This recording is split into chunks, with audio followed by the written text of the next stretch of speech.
Bold and Beautiful 4691, 10/20, 2005.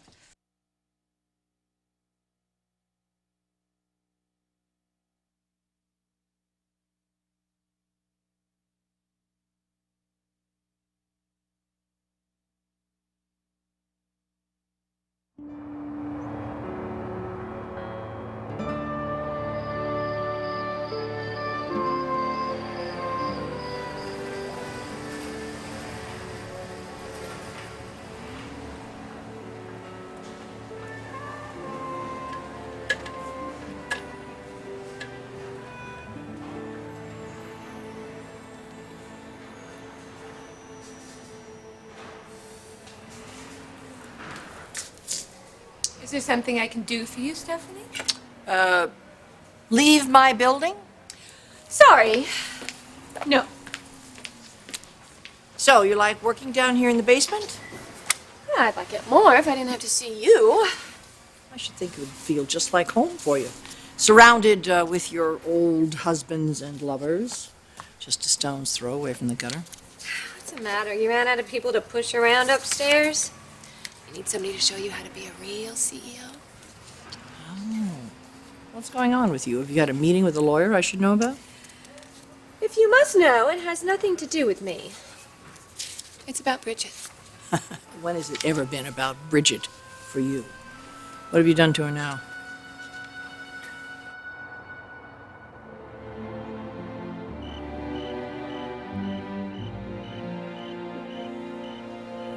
The role of Felicia Forrester is now being played by Leslie Kay. Felicia, I am so excited to see you. I'm so glad you're here. Everybody's going to be so happy. Yeah, well, I don't know how long I'm staying. I haven't even checked into a hotel yet. Oh, no, a hotel? Are you kidding? No, you're staying here. No, I'm not going to intrude. You obviously weren't even expecting me. Well, no, when you didn't respond to the job offer. Hey, if it's no longer on the table, I can go right back to France. No, I didn't think you were interested. When I didn't hear back from you, Not interested? Mom takes over Forrester Creations, makes Brother Thorne president, sends Dad and Rich to the basement. You bet I'm interested. Tell me every gory detail. I'll tell you about that in just a minute. But what I want to know right now is, how is Felicia Forrester, the world traveler, the party girl on the party circuit? We were so worried about you, man. I couldn't find you for months, and then I had to practically send out a search team to find you. We really were worried about you. With so much going on, who has time to worry about me? Well, Ridge told me you had left town and your cancer was in remission, but I thought maybe that had changed. You've been kind of secretive with us in the past, and so I just thought, are you hiding something?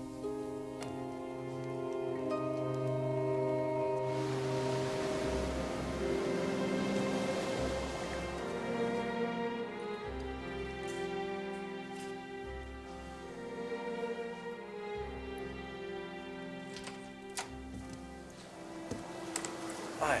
Hey. Is he gone? Yeah. How'd it go? Oh, it was okay, but he was hurt.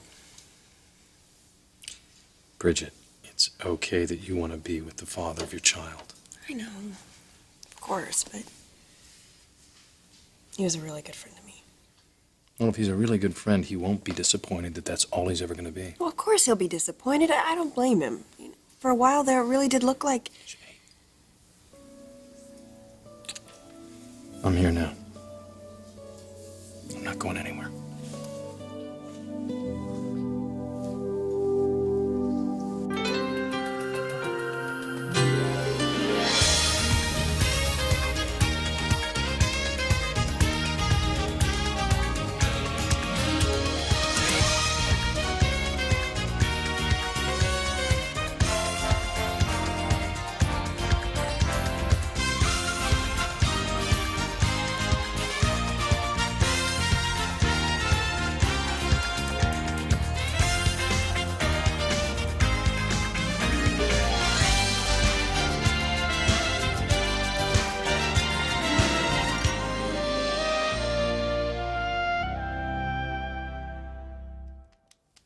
Taylor, I'm fine. My cancer has been in remission for quite a while. I just hope you can understand why we'd all be concerned. It was like you fell off the map. Well, I did, in a way. I've holed up in the French countryside. No phone at the farmhouse. No TV. It's like going back in time. Sounds peaceful. Sometimes. So, have you been designing? I know it's been a while since you were at Spectra. Got out while the getting was good. You know how much Sally overextended herself. I just needed to slow down. Get off the treadmill. Put my energy somewhere else. So, have you given up on designing then? Or? No. No, I've done some sketches. But mostly I've just been reading, taking long walks, naps. Napping? You? My life has completely changed, Taylor. My priorities are so different than they were when I left L.A. Well, I can see that you've definitely changed. I really wanted to come visit when you returned. I know, and I told you not to worry about that. It was just nice talking to you on the phone that day when I first came home. But, even then I could tell that something about you was very different. You seemed a little more laid back and centered. Facing your own mortality can do that to you. Well, I don't have to tell you. I'm glad you're taking care of yourself. It's just that when I couldn't get in touch with you, I did start to immediately wonder if it wasn't the cancer. But then I also wondered if maybe it wasn't that you were a little more devastated by the breakup with Nick than you let on with me. Please don't tell me I came all this way to be grilled about Nick. When not only are you working for Mom, you've turned into her too? You know you can't keep any secrets from me. I'll talk to Bridget and she'll tell me everything.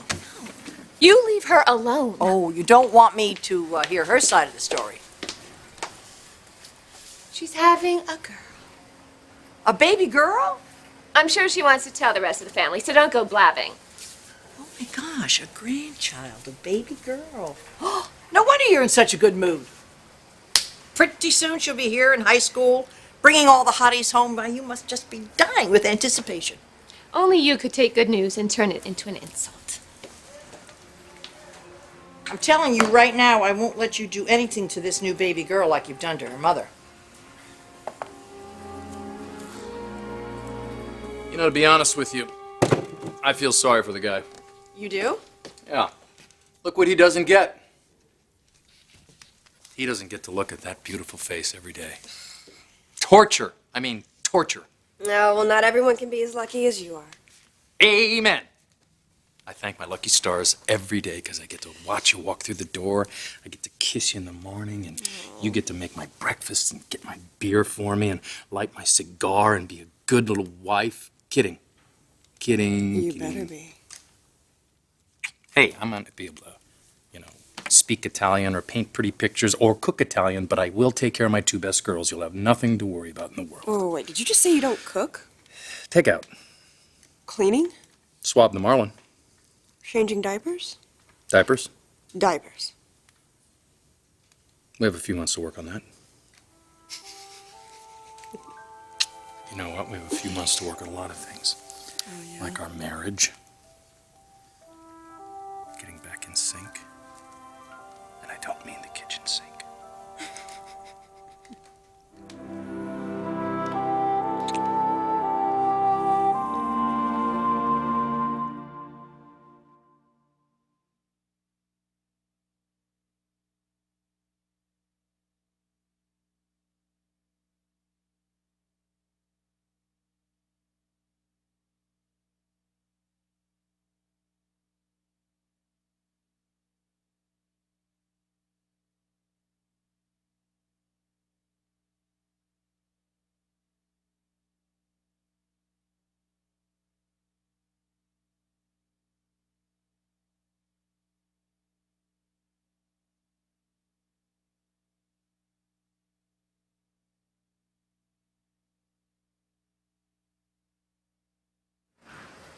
I'm that child's grandmother, Stephanie, and I'm going to spend time with her whether you like it or not. Well, Bridget's not going to like you hanging around her husband. Bridget's put that behind her. If she knows what's good for herself, she'll put you behind her, too. But we have some work to do. Work to do? You're poison to that girl. We've overcome our problems before. You don't honestly think she's going to forgive you? Why not? She forgave Nick.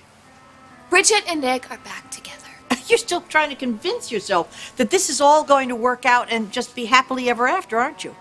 You and Nick and Bridget and a new baby girl, one big happy family? It's not possible, honey. It's just not possible. There's been too many mistakes made. You're wrong. Nick and Bridget are back on solid ground. They're expecting a child. They're planning a future. And I'm not going to let you or anybody else interfere with that. You don't want to talk about Nick. Thought you called me here to talk about a job. I did. So are you Forrester's new head of human resources? No, your mother asked me to talk to you about the job Because she offer. knew if she did, I probably wouldn't take it. No, because she wanted me to... Soften me up, head shrink me a little. No. She just thought that I would be the best one to explain this whole thing to you objectively. But you're not objective, Taylor. You're on her side. No, look, I want what's best for Forrester Creations. And right now, we are in serious need of an experienced head designer. In other words, you're desperate. You'd have to be to hire me.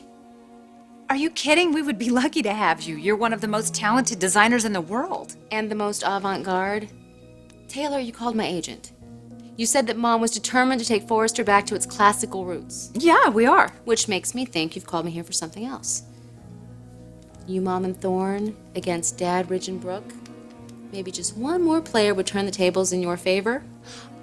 No. See, no, okay, well, maybe it would ease a little tension. You still can't lie, can you? Trust me, it's not that hard.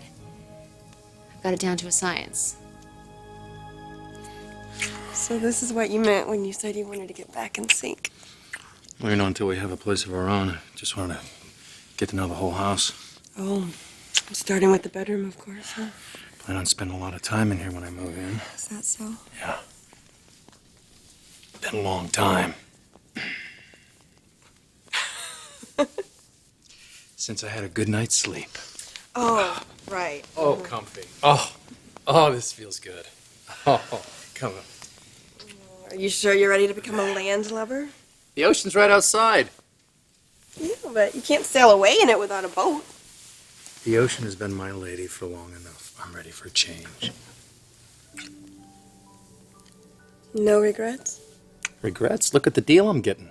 I'm trading her in for two very special ones. She's gonna be so gorgeous. She is, isn't she?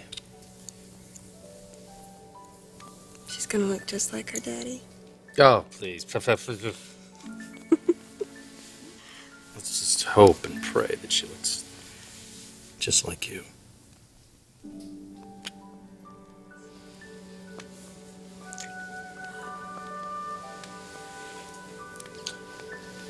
Honey, the baby. Baby's gonna be gorgeous. Gorgeous baby. No, I know, but sweetheart, remember the doctor said that we shouldn't, you know. Right. Just for a few days. You understand. Oh, yeah. Well, are you sure you're all right? Oh, yeah. Fine. All right. I am sure that if we put our two little heads together, we can figure out something else to do. Okay.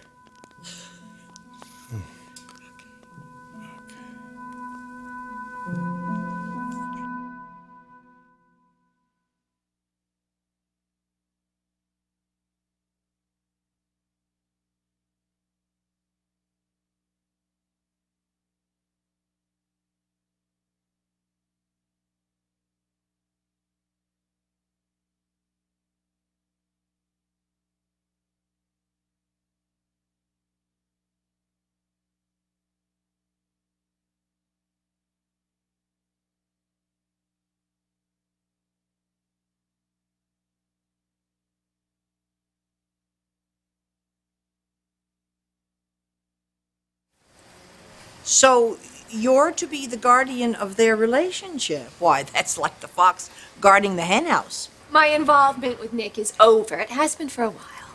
My dear, you should never speak of any man that you have slept with in the past tense. Just because your husband never got over me doesn't mean that Nick hasn't. She and Nick are happy. They are moving on. I wish I could believe that. Just pretend you didn't hear it coming from me, okay? You know, there's a little too much pretending going on here. She's pretending that she trusts him again. He pretends that he's over you, and you're pretending you're happy about this whole thing. I am. Just because they're together doesn't absolve you, and it doesn't guarantee the marriage is going to last. There are no guarantees in any marriage, Stephanie, and every relationship has obstacles and challenges, and Nick and Bridget are going to have theirs. Uh-huh. Well, more than their fair share if you're around. I will be there to support them. Not that I think that they need it, because they've been through a lot to get here.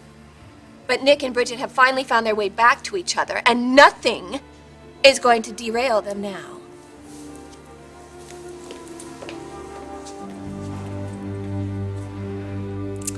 Okay, fair game. But have you been lying to me, Felicia? Maybe I've been lying to myself. About what? Coming back here, hoping things will be different, Between you and your mother. and the rest of our messed up family. Well, I won't lie to you about that. Things are not ideal at Forrester Creations. There is a lot of tension. Barking up the wrong tree if you think I can diffuse it. Yeah, but if you could just help us get some designs on the drawing board, I really think it would be great. And you know what they say about idle hands? Mom's driving everybody crazy? Well, I think if we could just get things moving forward, it would help, and I really think you're the person to do it. Besides, I really think that you would be so good for your mother. She's all alone right now in the big house and at the office. So get her a dog. I'm the last person on earth who she'd want playing nursemaid. You know, did it ever occur to you that maybe the reason the two of you don't get along is because you two are so much alike? I thought you were trying to convince me to take the job, not scare me Felicia, off. I think that you would be perfect for this job. It's a great opportunity for you, and you've always said that you wanted to work with Forrester more. And if you're worried about your father, I know he would completely understand. Dad's never been able to hold a grudge. Then what is it? Is it being back in L.A.? You don't like the smog, don't like the traffic? Maybe running into Nick?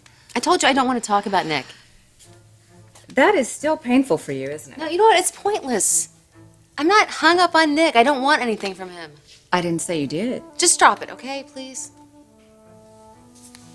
Besides, believe me, I have a lot more important things to worry about than Nick Morone.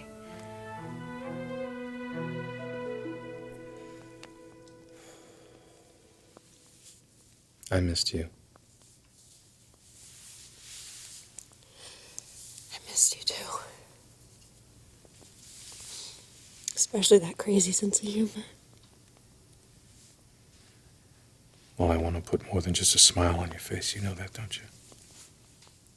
It's pretty important though, you know. It doesn't compare to what you've done for me. You're the rudder that steers my ship when I needed steering. Got a little off course there, huh? But I shouldn't have expected you to be here when I turned it around, but you were. Did a pretty good job at convincing me you needed a second chance. I never believed in second chances.